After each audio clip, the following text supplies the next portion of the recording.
Welcome to the Conscious Community Podcast, brought to you by America's oldest metaphysical magazine, Conscious Community Magazine, published in Chicago since 1979. This episode, we are speaking with Lama Surya Das. Lama Surya Das is the author of 15 books, including his most recent, his first children's book, The Yeti and the Dalai Lama, A Tale of Friendship. Welcome to the podcast. Thank you very much, Spencer. Janae, and nice to be here. We all need conscious community, don't we? Yes, we do. We talked a lot about that with Gary Gock a little bit ago. Talked a bit about community. We might touch on that today as well. Well, the first thing I'd like to ask you is this. You've written many books, 15 books, but this is your first children's book. And when I read the book, I thought it just, for really children of all ages, it sums up these ideas of loving kindness and reaching out and turning a monster into a friend. Would you like to explain what brought you to write a children's book? Well, that's a great question. I've published in different genres, but mainly I'm known for my nonfiction works on spiritual subjects and Buddhism, like Awakening the Buddha Within, Tibetan Wisdom for the Modern World.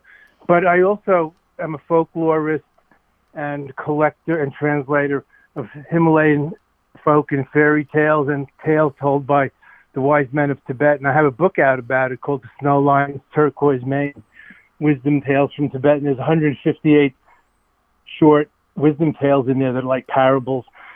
So I didn't write those for children, but some of them have been adapted into children's stories. So then I thought, I should do some of that myself, because they lend themselves to that. And also today, I've noticed that younger generations aren't as exposed to biblical parables, moral stories, Grimm's fairy tales and Aesop's fables, and instructional, edifying, and amusing stories like that. And I wanted to put forth some of these universal principles or Buddhist principles like loving kindness and friendship across species. And you can't judge a Yeti by its fur color or cover and things like that. So I realized that actually I've heard a lot of these stories and I could retell them myself for children. Of course, having grandchildren and grandnieces and nephews, and even my godchildren having their own children. I have a lot more children in my life now than I did when I was a Tibetan Buddhist monk and lived in the Himalayas. And also, I'm really enjoying telling stories to children and things like that. And in fact, one of these tots, who was 6, when his mother read him the story before we went to bed at night about the Yeti and the Dalai Lama and their unusual friendship, she said, Jack, what was your favorite part of the book? And he said, oh, no favorite part. The whole book was my favorite part. So usually I don't listen to critics, but in this case, I'm enjoying that particular cogent comments and rave review from a 6-year-old. I mean, from the mouths of babes, as it says in a good book. It's been a while since we recorded an episode. Throughout our podcast, we've talked to various spiritual leaders. But this book came to us from your publisher, and we thought it was opportune subject and an opportune time to jump back up and do another episode. And so a lot has happened in the 6 months or so since we recorded an episode. So there's, first of all, you mentioned you studied Tibetan Buddhism in the Himalayas. So that was what I was going to ask you, is what spiritual tradition specifically do you come from, and what brought you to it and led you to become a Lama? That's a big question, isn't it? There's lots of things. Of course, health and mental health and wellness and well-being is a big part of the spiritual path, spiritual life in any tradition, and some emphasize it more than others. Buddha himself said that his teaching was like medicine. He was like a doctor, and the students were like patients, and it's up to the patient to take it or not, not to rely or hope somebody else is going to do it for us. So this is my life, is the Buddhist Past, which I met in college in the late 60s and then pursued in the Himalayas in the 70s, 80s, and 90s and learned Tibetan and studied these things and, as I said, translated. some other Tibetan teaching tales, folk and fairy tales, and parable-like allegories about things that could and should have happened, in the sense of the moral of the story is, you can't judge a book by its cover, or the moral of the story is never tell a lie, or what goes around comes around, which is the law of karma. So I have various stories like that, and then I published some in Kid Spirit magazine and other people's books. So I've been studying this my whole adult life, studying and practicing and meditating and helping bring mindfulness and meditation and yoga to the Western countries, and translating for different lamas and the Dalai Lama and other people of Tibet. So this is my life, and I'm very much into this.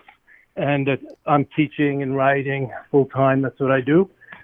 Teaching, not academically, but retreats and personal spiritual guidance, etc. And I have the Dzogchen Center for that, which you can find online at websites and in social media and other places. So I got into it when I was young, and it kind of healed me of my afflictions. I was a seeker, and I've become a finder, which is the goal of any path. So without bragging or anything, I'm just here testifying that these ancient and timeless, yet very timely positional practices and spiritual self-inquiry and mindfulness and healthy living and balanced eating and yoga and exercise, all these things conspire together to make one just a better person, but also to mental and physical and spiritual, emotional, relational health.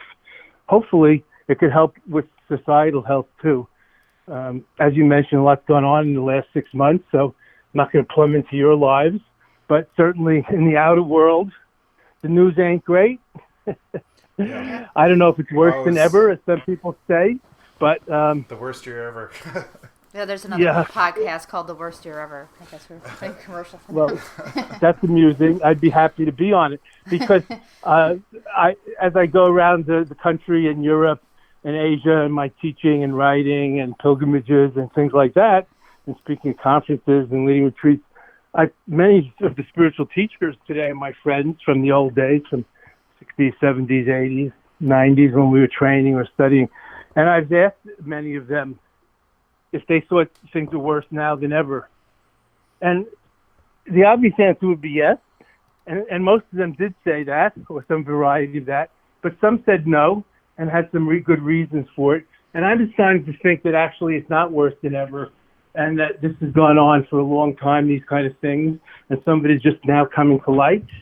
Oh, I absolutely agree. In other centuries, we've had world wars, genocides, plagues that wiped out a quarter of the population, infant mortality, and things like that. So, of course, if you want to talk about our politics and things like, what we're going through in America, which is only one part of the world, it is pretty nasty right now, but I'm not sure it's worse than it was before. And in Buddhist thinking, what goes around comes around, the things are cyclical. So the American Empire rose, but maybe it's going over the hill like the British and the French empires did, and our civilization is getting a little more rude and crude. And the East are rising. So maybe that's how it's going to go, and we have to do the best we can for the whole world and the planet, which is obviously endangered. That's kind of where my thinking is that there have been other times like this. Obviously, the 1930s and 40s were no fun time. I think our species' capacity for destruction and self-destruction is probably higher than it was at that time. So I think we're kind of at a 1935 parallel where things haven't gotten as bad as they could get, but if they get worse, they could get a whole lot worse, and that's what I'm mostly afraid of. It concerns me too what kind of world we're leaving our children and grandchildren and others. And the environmental crisis and environmental degradation especially bothers me. Of course, we have nuclear weapons, but I'm a child of the 50s and 60s, so we used to crouch under our desk in case of missile attack by the Russians. So that's where we were at then. I cut the tail end. And there were missiles in Cuba right next to Florida. So I'm not sure that the threat of annihilation is worse now, but there are other things to be concerned about. And of course, terrorism is the new form of warfare. So that's of great concern to us all. So one of my reasons for wanting to do this podcast is I'm not sure how else to put this. Some of my other, the people that I listen to on other podcasts and other media, they express a lot of concern for the grifters. And there's in the world of spirituality, and I would say spiritualism, there is a lot of people who are kind of cynically exploiting people's need to seek for answers, to take advantage of them. Yes. Which is right. Very troubling to me, because I feel like a lot of what we need now as a species, we can find answers in these traditions, but you have to walk that line between trying to explain what these ancient traditions were trying to teach versus, trying to con somebody out of money with some pay-for-play scheme.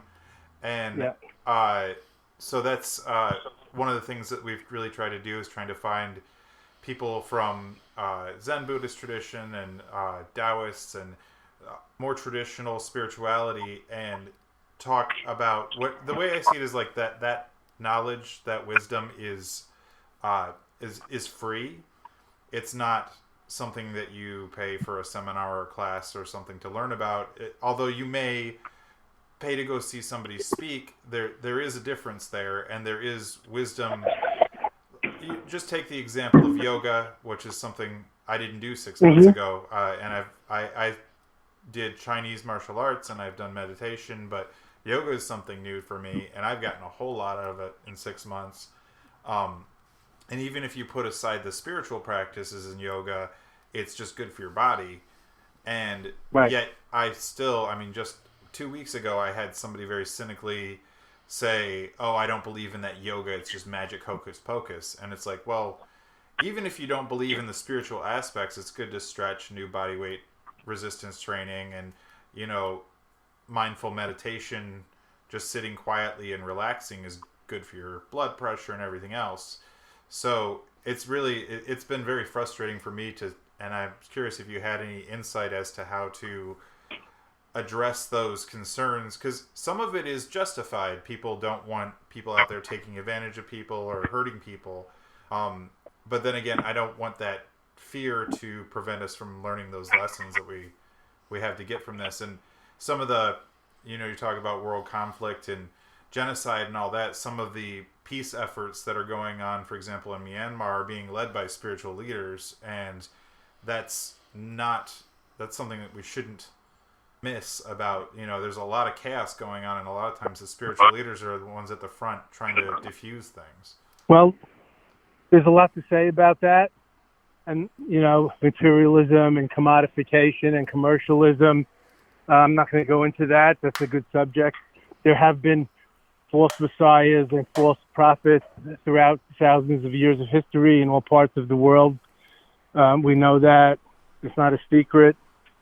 These days, with instant communication and instant travel and the World Wide Web and other things, there's a lot more information out there. So it's like a beggar's banquet. Anybody can set up their tent, and it all looks and sounds the same on the web. But it's good to look at people's lineage or what they do, or if they're giving back, to, like volunteering or charity work, not just presenting themselves as the panacea and savior like cult masters do. Yoga, for example, has been very popularized in the last 50 years or more in the Western world, so that's good. That's great. Of course, what people think of as yoga may only be one small part of the whole tradition. The 8-limbed yoga, originally taught by Patanjali, Ashtanga yoga. Hatha yoga, physical yoga, is only 1 or 2 limbs of that. There's a lot more to it, like you said, the spiritual side of it, and ethical side of it, and mental side of it, meditation, samadhi, oneness with God, etc., taming your rough emotions, mindful anger management. All of this is in yoga, as it is in Buddhism and Taoism and Eastern thought traditions. Of course, we can find these things in the West also if we look hard, but so much of the inner traditions have been pushed down in the Western religions, Judaism, Christianity, and Islam. So it's a little hard. We have a little window here of fresh air coming in from the east. Of course, if you look into it more, then you find that all big human organizations have a lot of similar characteristics, and Eastern religions also have their own false prophets, corruption, and so on. But let me just take up your, because it's part of human nature, and because of greed, anger, and delusion, as we call it in Buddhism, the three poisons, greed, hatred, and delusion, that creates all kind of problems in this Garden of Eden, this gift of life here on this planet that we've been given. We can't really say that we made it ourselves. So we have to do our part. Something's given and something has to be stewarded or protected and appreciated, I believe. So let's just take up, though, that one thing that somebody said to you about how it's all flim-flam or nonsense.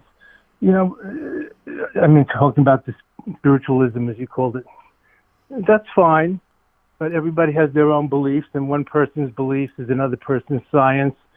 So people are at different places or ways of thinking about that, and I'm not too worried about that. I mean, it could use a more nuanced discussion. So there it is. One could just as well say, you know, Western medicine is no good, but when you have a broken bone, it's very good. It's a lot better than acupuncture and herbal Vedic medicine. Of course, each has its own specialty, and Vedic medicine may be better for other things. So these gross generalizations don't really bother me, and they're not very brilliant as an argument. There are atheists that are more religious than some people who are church-going. They think about religion and whether there's a God or not all the time. So if we really look a little deeper and have a nuanced conversation about it, we might find that there is some power or energy or entity. There is something in the world bigger than oneself and one's ego, and that's the subject of spiritualism. Well, going back to your book, you have beautiful illustrations done by, is it Vivian Miniker? Is that how you pronounce her name? Yes. Yeah, and I was just thinking about, from the Tibetan tradition, there's a lot of visual art there as well. And I was wondering, as writing this book, as pictures were going to be such an important part of it, did that change how you thought about the process? And also, how do you ever think about images and pictures as a way, as a teacher, as a parable, visual parable? Yes, of course. Of course, sacred art is an important part of life and of any religious or spiritual path. So I wrote this in mind that it would be lavishly illustrated, not just have one or two illustrations like some of my other books, but therefore I don't have to describe a lot of things because it is shown in the art, like the cheerful villages are having their feast and celebration, or the fearful villages being locked in their houses afraid of the scary monster called the Yeti, or the abominable snowman called the Yeti in Tibet. So some of it, you know, gets written in that way, or you can take out half of the prose because it's described by the pictures. And on the other hand, there's an energy or a cheerfulness, an uplift, a beauty of nature and of life itself, you know, the community, the 3-day festival and things like that, that the illustrations well show. So it's not just sacred art like mandalas and six-pointed stars and Buddhas or crosses, but it's also the sacredness of all of life, the vivid colors and the joy of children and pets and animals and biodiversity, and the Himalayan mountains, so pristine. Even they are getting polluted today. So these are real issues we all have to face. And by the way, all the rivers of Asia flow down from the Himalayan plateau. So if we allow it to be destroyed, it's going to be a big problem for the literally billions of people in Southeast Asia, where all the rivers come from, those Himalayas, and flow down into their different countries in China, Southeast Asia, and India, including the Ganges and the Yangtze River and Mekong River and so on. Yeah, that's something that's very hard to quantify, and I feel like the Western scientific perspective is, it can explain how things work to a certain degree, but it doesn't tell you how to live a good life. And I think that whether you're looking at spiritual traditions or, like you say, just people and animals and sharing special time together, and like we've been getting our house ready for the winter and getting plants inside, and just trying to it's going to be cold here in Illinois, and want to make it as cheerful and warm and pleasant a space to be in, and spending time with the dogs and whatnot. Like it's very hard to gather data on how that affects quality of life or mood or depression or anxiety, but I feel like that is the elephant in the room when you have so many people with so much anxiety and depression. Like one of my jokes lately when I meet somebody new is, "Oh, do you suffer from overwhelming anxiety and depression?" And they all go, "Haha, how did you know?" And I'm like, "Because everybody does these days." Yeah. Well, I feel like that's, it's one thing to look at medications, and I'm not suggesting that anybody who's receiving such treatment should just abandon it and buy a dog, but you have to look at quality of life and how people spend their lives and all those kind of intangible, beautiful things in life. And, you can give somebody a pill that manufactures that chemical in their brain, but that's not a replacement for that beauty. Well, I'm from the middle way school, so I don't say all or nothing or always or never very often. And I think it's good to watch out for that. It's balance is probably the most important thing. The middle way doesn't just mean a razor's edge that you have to follow in the middle of the road, but there's many lanes on both sides of the central line. Let's just try to stay out of the ditches on either extreme, which, ditches like nihilism where nothing matters, or materialism where the only thing that matters is what you can see, weigh, and measure. And the middle way is about balance and appropriateness. So sometimes you might need medicine, and sometimes maybe lifestyle changes or some mental attitude transformation can help. And I think that's very important to look at in the world today, and how we're increasingly still under the spell of progress, as if new is always better, or big is better, which is not true, and has been studied and discussed for a long time. People are starting to get a more nuanced understanding about things like that, or technology will be our savior, and chemicals and medications are part of that. These things are good servants, but poor masters. The problem is we're too much under their power. So, do we own our possessions in our house, or do they own us? What are we really occupied with? That's a very important question to look into. So I think values is probably trumps materials. I hate to use that word. It's a little corrupted today, but values trumps material, and any parent or pet owner knows that. Of course, pets and wild animals and the whole environment is all part of our community if we're conscious. And the community of all beings, the circle of all beings, is our true family, not just our own nuclear family or the people we look like or are related to. I think this is very important. So a lot of my tales, these teaching tales told by wise Tibetan Lamas, they have to do with these kind of morals, like look deeper, and the sun is in your own heart. You don't have to worship the sun in the sky, all beautiful as it is. And the earth is like an altar, or the heaven on earth. Take care of it. And as I always say, think globally, but act locally, beginning with oneself and each other. I think the community of all beings and all things is very important here, and not to get too siloed, as many do in this over-information era. I was thinking... And leave the heart of things, like the head is like the office, the heart is like home. Where do most people, healthy people, choose to be most of the time? Where would you rather be? Live at the office or live at home? So balance is important, but you know what I'm saying, balancing the head and the heart, the body, mind, and spirit, and so on. Well, you had mentioned materialism as, a problem in today's world, and as we move into the holiday season, obviously that becomes a big issue. Yes. Could you talk a little bit about healthy giving and healthy receiving and what it means to, receive and give in a healthy way? Like, for example, in the book, the Lama is very generous, but how can we bring more generosity into our lives?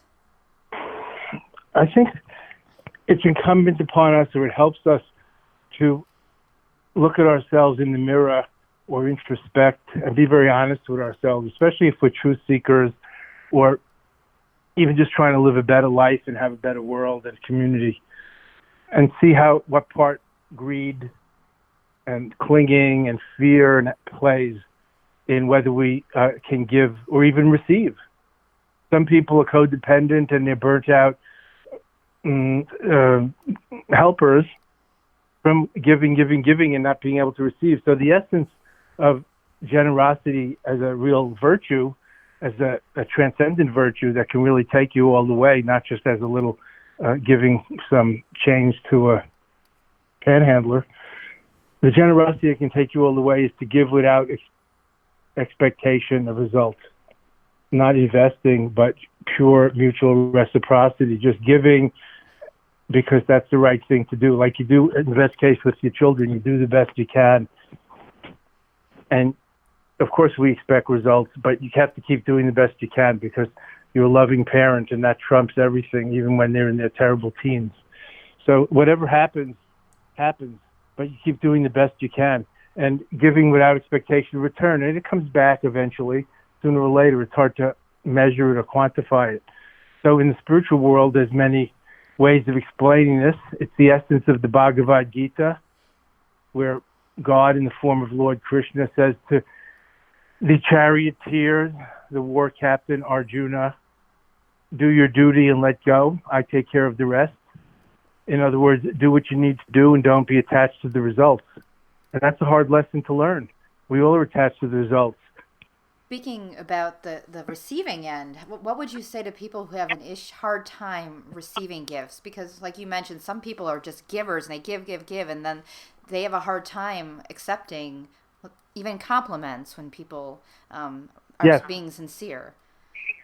Well, that's a good question, Janine. And people often ask this kind of thing because so much of the spiritual traditions emphasize generosity and giving and self-giving and so on.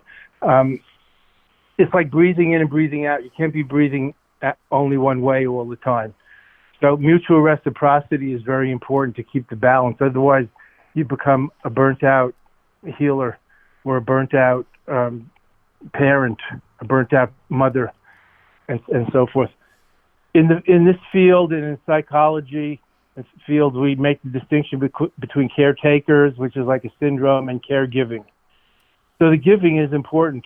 And caretakers give, but there's usually a drivenness or some underlying anxiety or low self-esteem involved.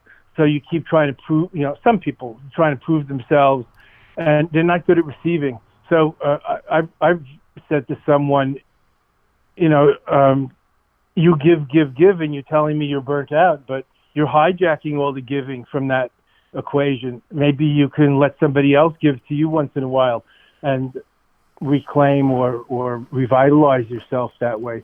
So I think it's about mutual reciprocity. And you can't really legislate that. This isn't a business contract, but how you relate to the world, which we all do in our different ways according to our own life. So how much you're alone or how much you're with others or how much you work or how much you play or how much you sleep or don't, your own lifestyle and habits, which is mainly up to you. It's something to work on and refine and see where happiness and fulfillment and wellness really lies for oneself, one's loved ones, and one's community. And being a burnt-out caretaker does no one much good. In the moment, it seems good that you're giving, but that you might fall into a martyr complex, as some social activists or healers do. And it's hard if you're burnt out to revitalize and renew yourself. In fact, spiritual practices lately have been being used for that, for PTSD, for burnout, and some other syndromes that people in helping professions or people in the armed forces fall into. Among Buddha's cardinal virtues, which are 10, the first one is generosity. So I think it's very important to train ourselves or consider being less selfish and more sharing and giving. And not just giving outer goods and things of money, but also giving internally, like being more generous with your emotions, lending an ear, lending a shoulder, listening would be an act of generosity and giving. Lending an ear, listening, being a good listener, not just waiting your turn to speak, but really listening and taking it in and feeling empathizing with the other, feeling with them. And then outer is material, inner is like attitude, as I was just saying, or giving time and energy. But innermost is just letting go and letting be and trusting that there's enough for everybody and we're all in this together. So it's beyond sharing. It's really recognizing our incredible interconnectedness and interdependence, and that we all are in touch with the source of infinite abundance, however you conceive of that. So there's a Buddhist saying that non-attachment is the greatest offering or gift, and that contentment is the ultimate form of wealth. I think that's worth considering. And that's the kind of thing that we find in these Himalayan folk and fairy tales and teaching tales told by lamas, things that can instruct us as to how to live a better life, and couched often in the stories about children and animals, or the magical beasts, gods and goddesses, and even ghosts, etc., of the Himalayas. My story is about the Yeti, who's probably, besides the Dalai Lama, the most internationally famous denizen of the Himalayas, the abominable snowman, as they call him. But we have the same in America. It's called Sasquatch, and so on. And I think that one of the messages here is it's like Beauty and the Beast, how beauty and generosity and friendship and the Dalai Lama's acceptance of this fearsome beast tames the savage beast, which represents our rough nature or virulent, conflicting emotions within. So it's a Beauty and the Beast story, really. And the Lama, of a rare, unusual friendship, how the Lama's radiant, fearless kindness and generosity and welcoming the beast transformed him into like a pussycat. So that he and the Lama live together in the mountain cave forever after, as it were. Certain ideas have been coming over to the Americas for quite a while.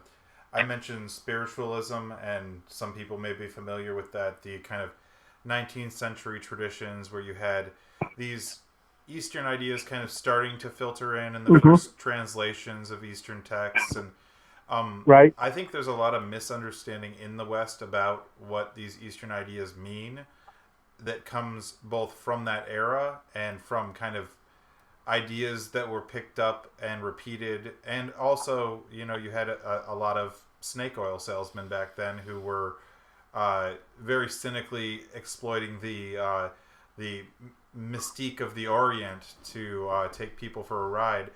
And so, right. But in the 50s and 60s, you had a new era of these ideas coming over. You had new thinkers who were trying to interpret things in a more plain language way, like how this would actually translate. I don't know. You look like at a lot of 19th century translations. They're like very wordy, very convoluted. It's really hard to understand what the heck they're talking about. And yes, they read like old Bible, full of capital letters and very, very, very, very long sentences. And I think that's kind of that's continued into modern American consciousness about things like Buddhism and Taoism and Hinduism, is that they're somehow complicated.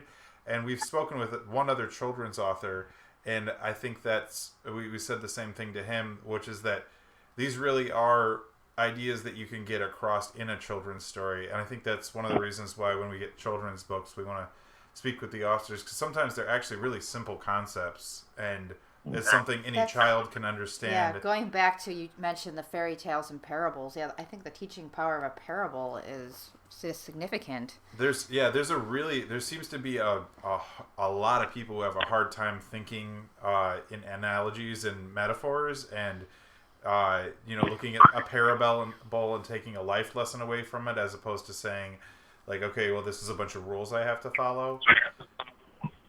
Well, religion is hard to understand, so it could be called complicated, but it's like saying philosophy is complicated. It's not too complicated for those who like to analyze and figure out things that way. Well, math is complicated. I mean, you could say life is complicated, but you could also say life is simple. So it's not just one thing. And religion is not just a set of rules. And religion is like the outer form, but then the inner form is the living spirit. And then at the heart, even deeper than that, is the heart of all things. Let's say the divine or the inner light or whatever you want to call it. So I think that's very important to recognize. It could be as simple as we can make it. One reason that these things seem complicated is because we're complicated. The Bible is full of parables, and a lot of Western people got educated that way about values and etc. And it's like candy-coated medicine. It goes down easy, stories. A poet long ago said that God created the world because he liked stories.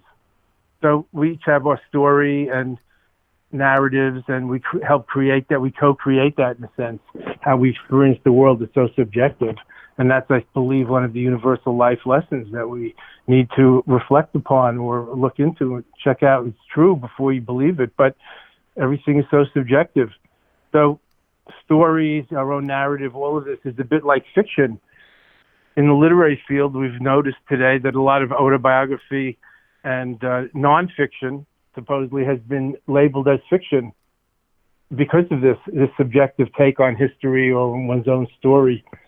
So I love stories, and I've been teaching for 30 years or more, I guess, and spicing things up with stories and also humor, etc., goes a long way to make it more memorable and palatable, and like candy-coated medicine for the children goes down easier. One thing with your story, and kind of going back to what you just said, is you talk about like the inner light, and I feel like you can spread that light just from one person, and it can, like in the story, it can spread to the whole world. Yes, that's the idea. Yeah. And also the whole world spreads it, to each person. So we're all part of it. Like, to talk in English, everybody has the spark of God in them. To talk in Buddhist, every being is endowed with the luminous, radiant Buddha nature. And by every being, it doesn't just mean men or Buddhists. It includes animals, etc. So if we can open our heart and include all, I think we'll see the light in everyone and everything, including ourselves. One of my next children's books, and I've already, written it, but it needs to be illustrated and edited. It's called The Sun in Your Heart, and it's about this very thing. Recognizing that, the sun that we love, that we enjoy, that we like to play in, that makes things grow, is like reflected in our own heart in terms of the inner light or radiance of being, the spirit, the Godhead, whatever we call it. We call it the Buddha nature that is in everybody and everyone. And then comes like the practice or the life, the spiritual life of recognizing the light in everyone and everything and treating others as you would be treated, which comes naturally from seeing the light in everyone and everything. When I see myself and others in myself, who would I harm? Who would I exploit? So that goes a long way to healing the divisions in the world, which, as you said, spreading light from one to others and to the many, as prophets like, let's just say, Jesus or Buddha did. Of course, human institutions is a different matter, but the founders, that was their work, illuminating the world. Yeah, we've mentioned that with many previous. We've mentioned that in many previous conversations, that when you look at the message of a lot of these people, Buddha and Jesus and these various prophets throughout history, their messages all sound fairly similar. If you just look at what they were personally saying, love each other, etc. And you look at the religions that grew up around them, and they usually have far less to do with that. They're the institution that grow founded in their name doesn't necessarily have much to do with who they were or what they were trying to teach. And I see a lot of that. I've known personally a lot of people and talked to on the internet a lot of people who grew up in very strict conservative religious households and have a very negative view of anything that's spiritual or religious. I personally, nobody told me to believe anything. My parents had their own beliefs, and I've got my gripes about my parents, but my parents and my step-parents all let me come to my own conclusions, so I don't feel like anything was forced on me. And but people who did have it forced on them often have a very negative view of anything that's related to that. You have they'll reject, along with whatever church they were in, they'll reject all churches, all spirituality, and I'll see them attack Jesus or attack Buddha and say, well, this myth or this myth, the virgin birth or whatever, it's so silly. And it's like, well, as far as I know, Jesus didn't go around telling people he was born of a virgin and that there was 3 wise men. Right. These are all like myths that attach themselves to this person. But when you look at what he said, and just reading the Bible, it's pretty simple stuff. Like he didn't. There's not a lot of direct Jesus quotes in the Bible, but what he did say was pretty clear cut. Yeah. Well, love is his message, and acceptance and mercy and so on, obviously. And community, that we all have to get there together and, bring heaven on earth, not just self-growth, as some of us individualists so much like to pursue. I grew up in the suburbs of New York, and I'm Jewish on my parents' side, but Buddhist by choice and inclination and training. So I had to go to the other side of the world for years to find this. And then when I came back, because I reacted against the Judaism that was shoved down my throat, of course I was bar mitzvahed and went to Hebrew school and things like that. But even among the adults, many of them didn't believe in God, but it was like cultural religion. And the more forceful, as you said, or dogmatic or conservative the temple or church, then the more possibility there is of running away from it. So people become like a Catholic in recovery or a Jew in recovery. As I came back from the East, and I had to sort of open my wisdom eye through many years there of meditation and yoga and fasting and apprenticing under and serving the Hindu and Buddhist masters, and mainly in India, but also Nepal and Japan and Thailand and Burma a little bit, in the Himalayas, let's say, in India, and many gurus, but my own guru in particular, and translating for him and bringing him to the West in the 70s and 80s. After doing that, I came back and I saw many of the same principles when I reread or tried to read. I never really read the Bible. A lot of it is there in the New Testament in Jesus' words. He's like a guru. He's a wise rabbi. He's not just some kind of magician who raises the dead or virgin birth, as you said. All of these sort of beliefs that accrued. But he's a wise man. He's a teacher. He shows us how to live. And I found it also in Judaism, in the Old Testament, in Ecclesiastes and other places.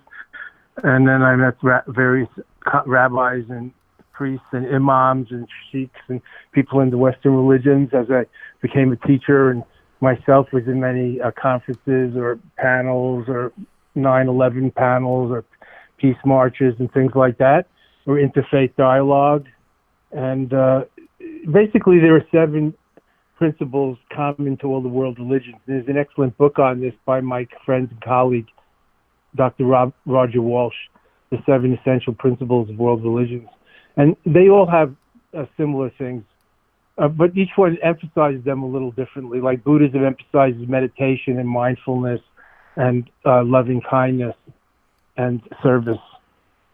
Christianity at root seems to emphasize love and generosity. Islam, the very word means surrender, so surrender to God's will.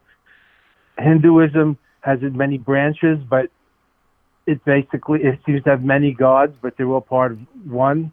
So union with God or service to God is the main point of Hinduism.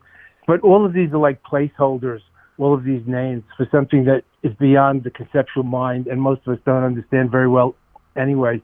It's not just we don't understand others' religions. We don't really understand or pay that much attention to the essence or the living practice of embodying our own. And I'm not afraid to say that as a kind of criticism, also self-criticism, that we could all embody it a little better. Or it doesn't have to be religion. It could just be the humanistic, loving and universal sharing truths that are at the heart of all good ways of life, philosophies, humanistic thinking, and so on. I mean, in essence, most religionists would say that peace is very important. Some of them might accuse other groups of not being into peace, but basically peace and love and sharing and community and a sense of the sacredness, whatever you call it, that's beyond the individual ego, these are common all over the world. And I'm a great believer in interfaith dialogue, but even that, it only goes so far. We really have to make peace within ourselves individually and with each other. And that's a path one has to walk with one's own feet and do it together. And you can get help from elders and those who have been there before. But it's not something that can be legislated in the capital cities of the world. I think we need to find a third or fourth way beyond the great partisan divisions that we see today. And war has become such an outmoded concept, and it can annihilate us. So there are no victors in a war, as some very wise generals have said. Well, you do have indeed ideologies. I've been doing my research on some more nihilistic ideologies, and there are those who think annihilation would be a good thing, and that's particularly terrifying. That's particularly terrifying. That is terrifying. Then just to you have a lot of otherness and attacking otherness. You have various sects, and there's a lot of conflict in the Punjab right now between Hindus and Muslims, and the Sikhs are caught in the middle of that, and you have what's going on in Syria right now, which is just an utter atrocity. I think the particularly tragic part in Syria is that they had this experiment in balancing the gender roles and the rights of women in Rojava. Rojava, sorry, that's not Spanish. Yeah. So, and they had a distinct effort to try and make a utterly egalitarian society when it came to the sexes, which is not something you expect out of that part of the world typically. And I think seeing it just be destroyed right now is just absolutely heartbreaking, because that's probably the first time in history that's happened. Yes. Well, Syria's a mess, and it is sad. Maybe they tried to do it too much. The pendulum swing from one end to the other.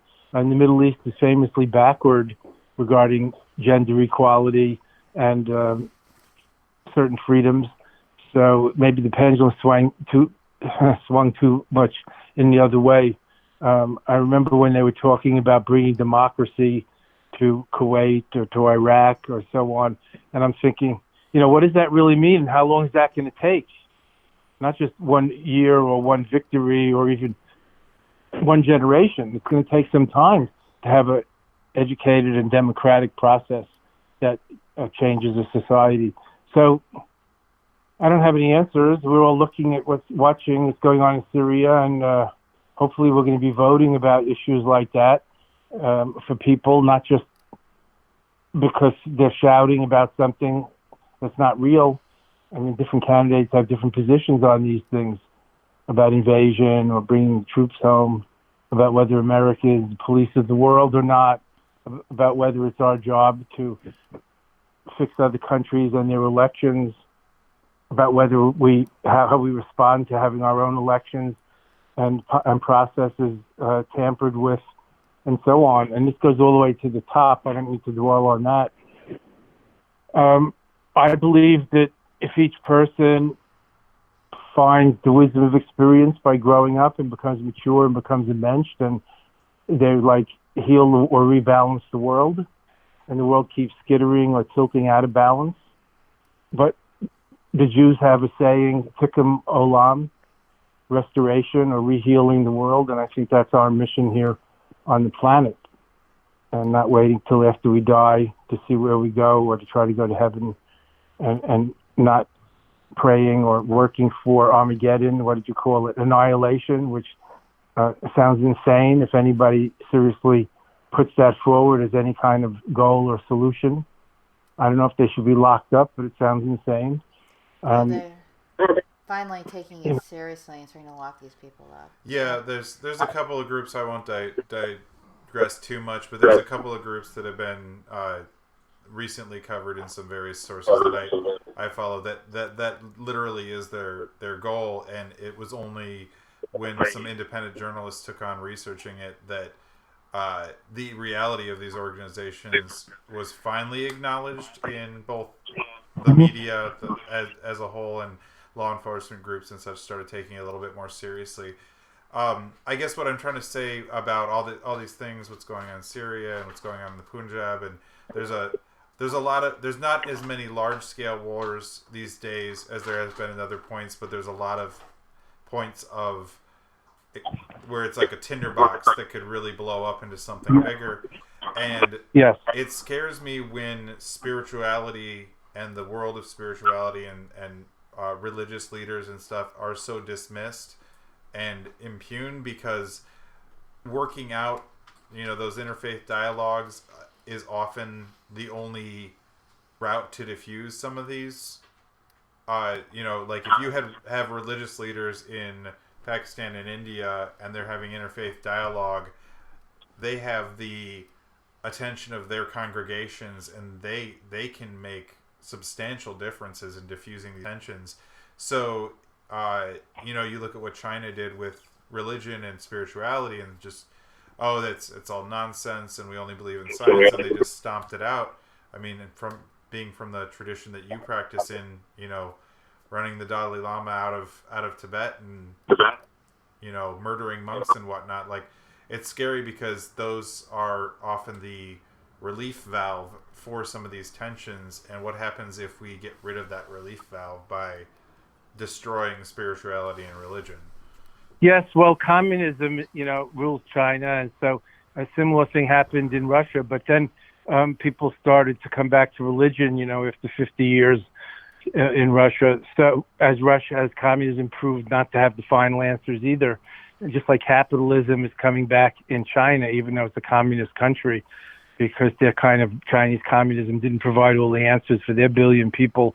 And meanwhile, the global civilizations have moved on. So when I see what's happening, like the Shiites and Sunnis, even in the same religion, having wars in the Mideast and other religious wars and persecutions, like the Buddhists, I hate to say it, persecuting the Rohingyas in Burma and driving them out of the country. I mean, nobody is immune to this, I'm afraid. So we can't really be self-righteous about this. And I think we have to work on this interfaith dialogue and also cleaning up our own acts, as I was saying, individually, rooting out the prejudice and ignorance in ourselves and learning about other people. Traveling is a great way to open the mind and open the eyes and open the heart and see how other people are and how we have much more in common around the world than difference. The differences are often superficial, but everybody cares about. Everybody is concerned or afraid of death and what happens afterwards. Everybody loves their family and the place, and the land or the place they're in, and their relatives and pets, and wishes their children to have a good life and a better life than they did. And this is all over the world. And whatever religion they're talking about, these things I just mentioned are there. And whatever politics you talk about, and I've been in China, I've been around the world so many times. I lived abroad for 20 years in the East. I've known some of the world leaders also. This is what people want. This is what people want for their families too. So it's very hard to say how we could go today, but I do think we have to go together. And that implies some shift in attitude beyond just partisan politics and sectarian thinking and egotism or empire building. I think it in a way, we're paying now for the imperial era when the Western powers colonized the East, and now in a way the Eastern powers like India and China are definitely rising, and globalization, and China, for example, is really getting there and taking over the world economy to some extent, even just by the numbers. So things are going to balance out, I hope. But we definitely need to think about enlightened leadership. And where are enlightened leaders going to come from today? The best and the brightest, the young people that I know, they all want to go into high tech or something that work on the environment and solve that through high tech or technology. And they're not really going into political science or history or education. And I think it's the real problem, because the political scene in North America is such a swamp of corruption and meanness. Nobody in their right mind wants that job at the top. Yeah. And yet this will go on, and I think we have to look into this. Of course, education is a huge part of this, and child raising. And nobody knows how to fix the American education system either, which has gone down in recent decades by any measure. Definitely agree with that. You mentioned the STEM fields, the tech fields. I run into that a lot. I know a lot of STEM people, and I get a lot of snarky comments because they know that I have spiritual beliefs, and most of them are atheists. And for example, one day my computer wasn't working properly, and I got a very snide, "Oh, well, maybe your chakras are messing up the computer." And it's like, I understand technology. I know computers. Like, I have a fairly good guess of what's wrong with my computer right now.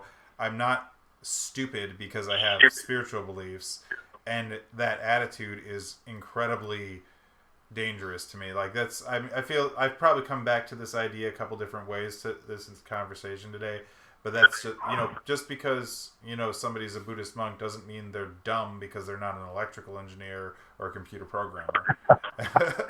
Well, some Buddhist monks are among the most educated or smart or wise in the world, and probably some nuns too. And there are also others in other religions, like Pierre de Chardin was a great anthropologist and thinker of the previous century, and he was a Jesuit monk. And the Dalai Lama has degrees in philosophy and science and speaks several languages. But it's up to us whether we educate ourselves or not. And there's also emotional intelligence and relational intelligence, not just IQ. And this is important too.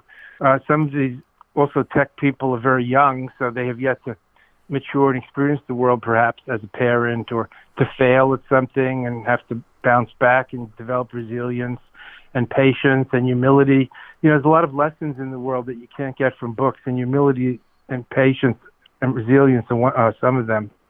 Yeah, I'm 40 years old now, and one of the things that I think, I've always been open to spiritual ideas, but one of the things that made me re-examine them as an adult was all the deaths that I went through, in addition to family and everything else, but going through death. Like, when you're 22 years old and you've never had somebody close to you die, it's real easy to be an atheist and a nihilist. But when you experience that, and you will at some point in your life, your parents are going to die, your grandparents are going to die, your friends are going to die, and it changes your perspective on things. And it's I could tell anecdotes about dreams that I've had with people who have passed away, and it's so many ghost stories. But that's one thing that has really rooted me in some of my spiritual beliefs, is just having so many close loved ones pass away.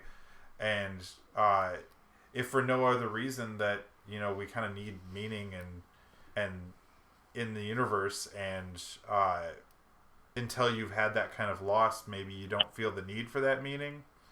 But yes, it's easy to be dismissive when you're 25 and haven't gone through that kind of loss yet. Well, Spencer, you know how it is. It's kind of universal. A teenager thinks their parents don't know anything, and later it's the kind of joke or the story is that, as I got older, my father seemed to get wiser. You start to see But why I saw his wisdom more, and I was less in reaction. Yeah. I got wiser, so it wasn't that he got wiser. He seemed wiser to me. I'm really personally trying to not become as cynical as some of my parents turned out in my older years. Right.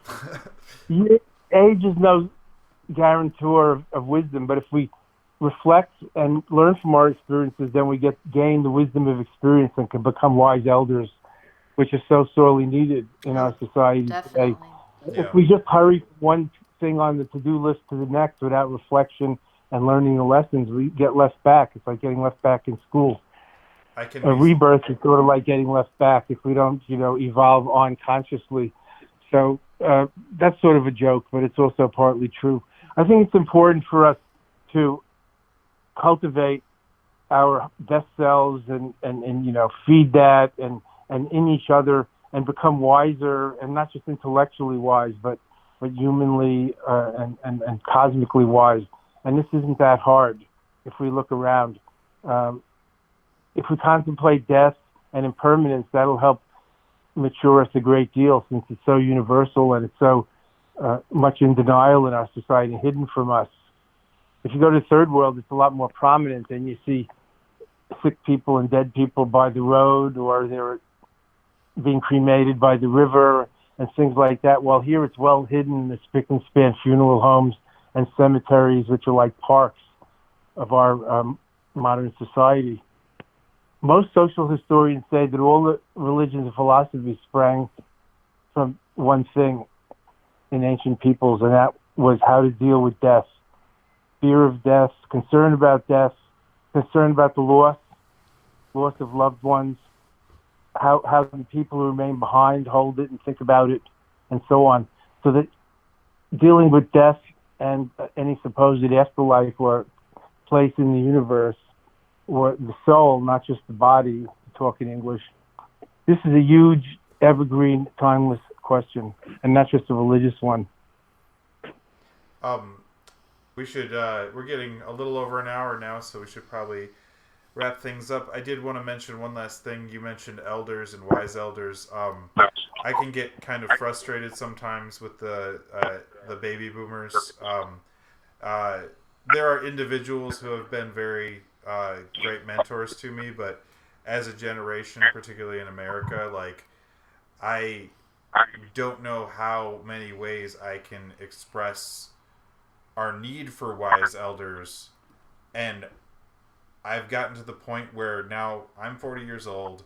I have young people in my life, who are 20, 25, 30, 32, and I'm moving into the position where I need to elder, and I don't know how else to ask for help. I've kind of gotten to the point where it's so hard to find older, wise elders who are willing to be helpful, and it's a generalization.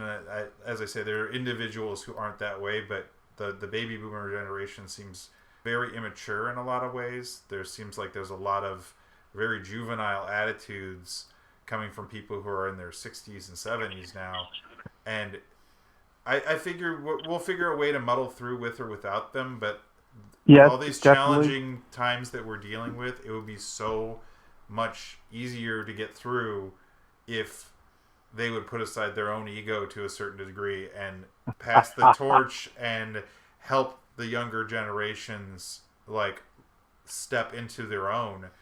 And I feel like they kind of are just clinging to everything so tightly that it's just, by the time they realize that they're going to have to retire, the organizations they're leaving, the institutions they're leaving are just crumbling because they haven't let anybody new come in. Yes, there's a lot of that. And I'm sorry for that. I'm one of the boomers. It's very hard to put ego aside, as you said. It's easier said than done. So I'll second your wish, and I'll third your wish by saying I wish that everybody could consider it, or at least look into the problems that egotism, selfishness makes, and the notion that self and other are so separate and different makes. That would be my prayer, and I think that would help change the society, the world, as well as the individuals.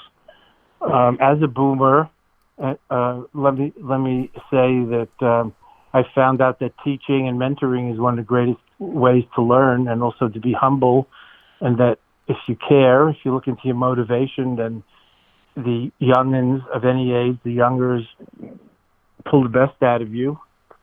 So since you're 40 now and you have youngers, maybe mentoring them will help you learn, and also seeking your own mentors. I don't know where you live or if it depends on place, but they're everywhere, and they're also available in the media and online and many other ways. Like I have a book called The Big Questions and How to Find Your Own Answers to Life Essentials Mysteries, and there are chapters on 14 big questions, like what we discussed before, like what happens after you die, is there a God, why do bad things happen to good people, and so on. That book's called Life's Big Questions. So there's a lot around to guide us. Also, historically, we can find things that are not just religious tracts and tomes that are boring or hard to read with capital letters. They're very accessible books and podcasts and speakers and programs today. Like there's yoga on every street corner, and mindfulness trainings and prayer meetings and exercise groups and bike riding groups and gardening groups and women's and men's support groups. These are not things that my parents were familiar with.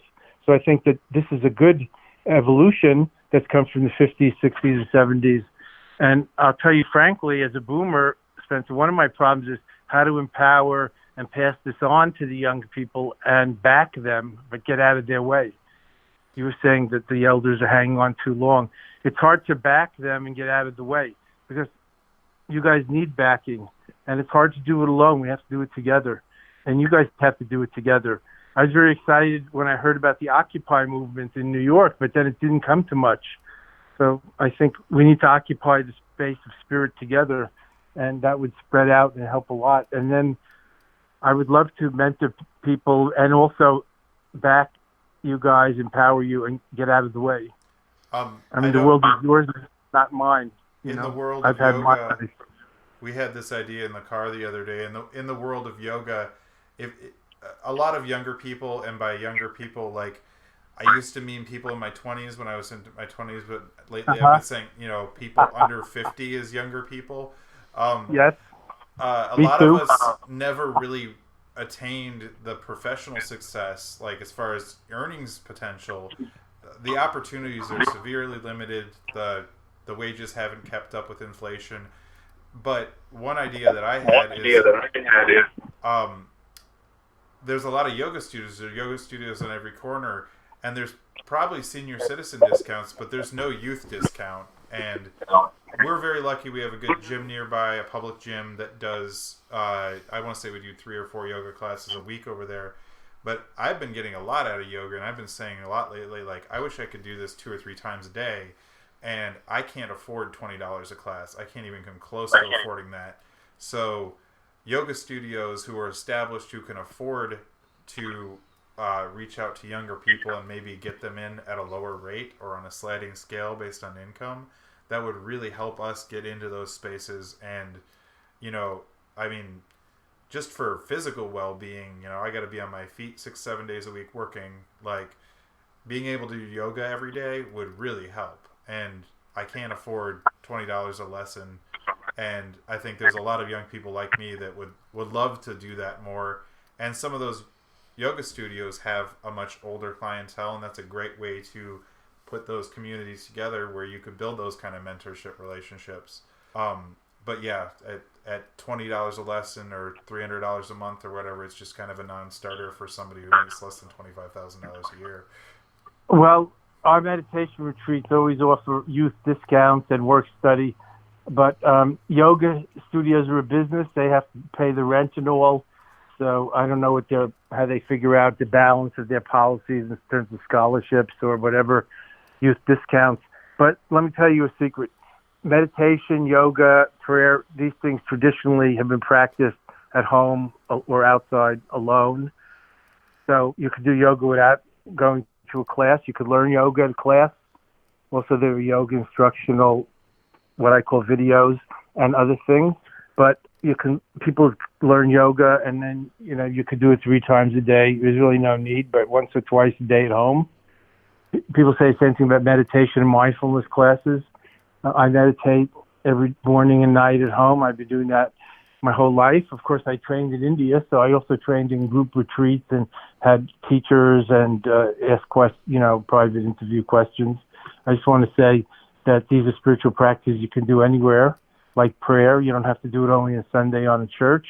You don't have to read a prayer out of a book to pray for your mother or father to be healed and not to die.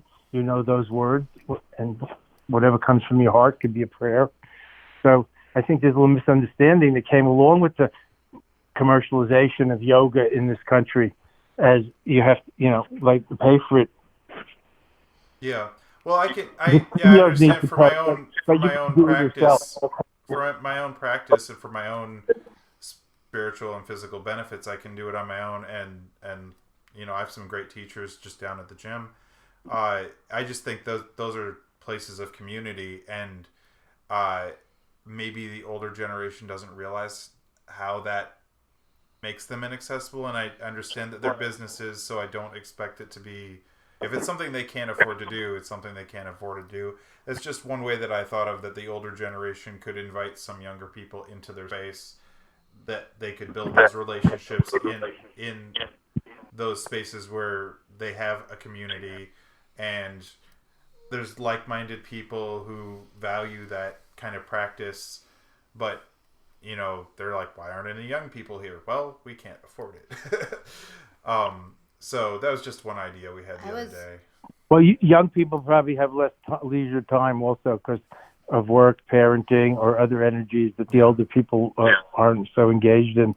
But there's also quite a few younger yoga teachers of note, and I'm sure they have groups of younger people that maybe you don't see at your gym. But you could look around. Everything is possible, and maybe you have to start that. Or you can present that to the next yoga conference that usually takes place every year in LA. I was wondering, you teach and have retreats. Do you have any coming up? I do. I have one coming up in Ojai at the end of this month. You can find it advertised on the Be Here Now network and also on my own website, surya.org, or my social media. In Ojai, it's a long weekend at the end of this month. And then I have a 1-week advanced retreat at a rented place outside Malibu, overlooking the ocean in early November. You can find these things on my website, surya.org, and my social media. Just look up my name and so forth. And all of my books and podcasts and videos and instructional things and my chant room, these are all on my website and in my social media and my teaching schedule if people are interested, and my books. And you've come my to most popular book was Awakening the Buddha Within. That was a huge bestseller. Tibetan Wisdom to the Western World, Awakening the Buddha Within. And that's my message, that it's within all of us and each of us, whatever you call it, the divine light.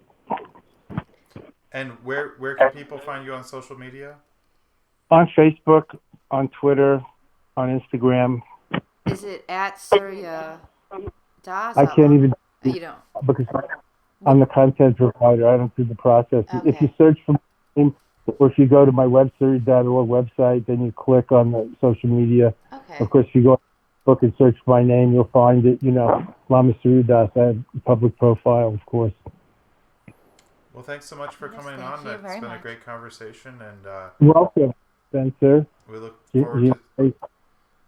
forward to seeing more from you, and thanks for coming on the podcast. You're very welcome. Love to you and love to one and all. Namaste. Bye-bye. Bye. Namaste.